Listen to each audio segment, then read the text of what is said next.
logically correct. My question is, why create the sick and then create a hospital? No, it's not a laughing matter because the sick are already there. That's true. The sick are already there. For them, a hospital is very relevant, no question about that. But is it not important that you create the necessary atmosphere and the infrastructure to see that there will be no sick in the future generation? If not no sick, at least less sick. No sick is the dream, at least less sick is definitely a possibility.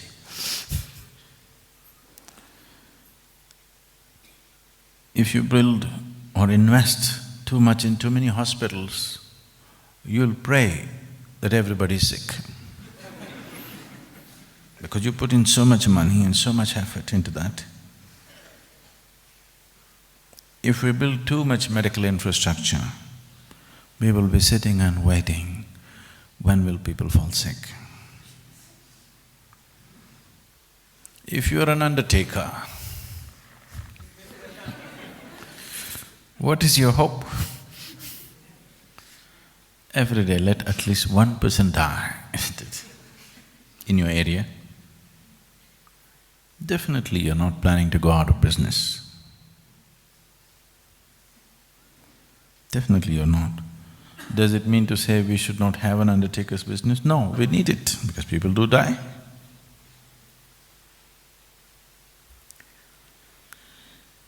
But if we invest too much in building a very swank undertaker's office, we have taken big loans in the bank to set up an undertaker's business, my prayer for tomorrow is, which one of you?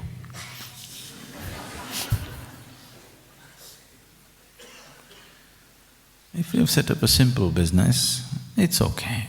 Let people live. When they die, we'll serve. We'll do something.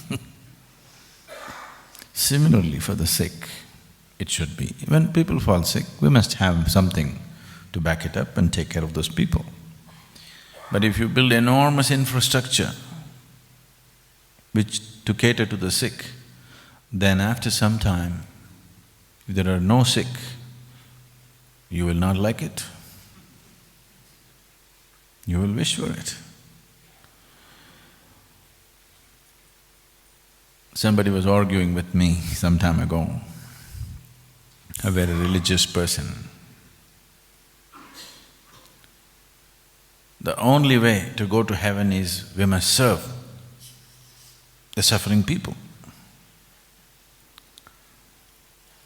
Then I said, if my dream comes true, then you for sure you will not go to heaven. Because my dream is that there are no suffering people and there is no need to serve. Right now there are suffering people, unfortunately, so we have to do something. That's different. But if you set up like this, that only if you serve the suffering people, I will go to heaven, you're always wishing that everybody is suffering so that you have more and more opportunity to step on their heads and go to heaven.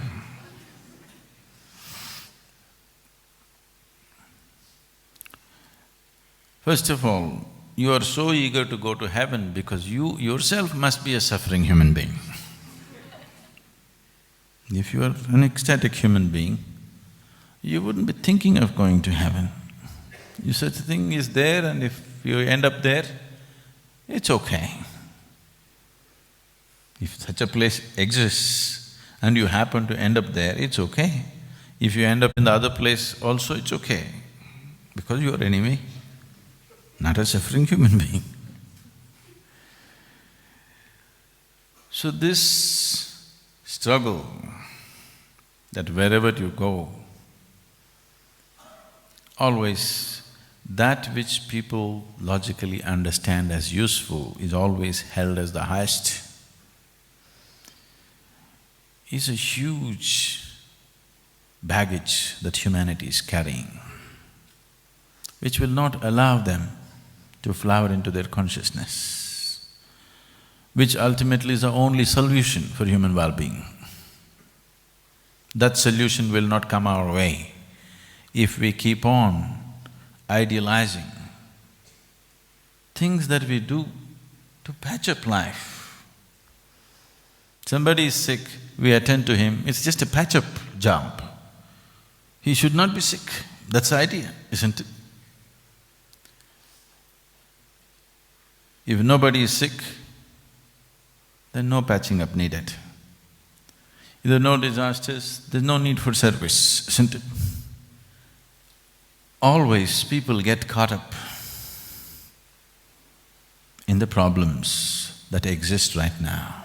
I'm not saying we can ignore the problems. I'm not saying close your eyes and wish them away, they will not go away. But if you get attached to a problem, you are the problem, because you will not let the problems go. Because your salvation depends upon the problem, your satisfaction depends upon the problem, your pleasure depends upon the problem. No, I'm only trying to find the solution. I understand that. But somewhere you're deriving too much pleasure in finding solutions. You start enjoying the problem. Once you start enjoying the problem, you are constantly wishing there must be problem in the world, otherwise, where will you go?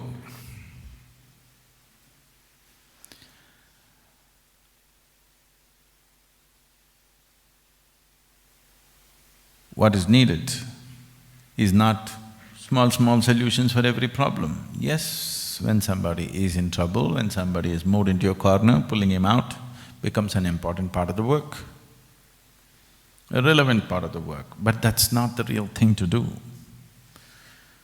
If every human being can light up within himself, if every human being becomes a solution by himself, that he doesn't create any problems either for himself or anybody around him, then we don't have to go about solving problems.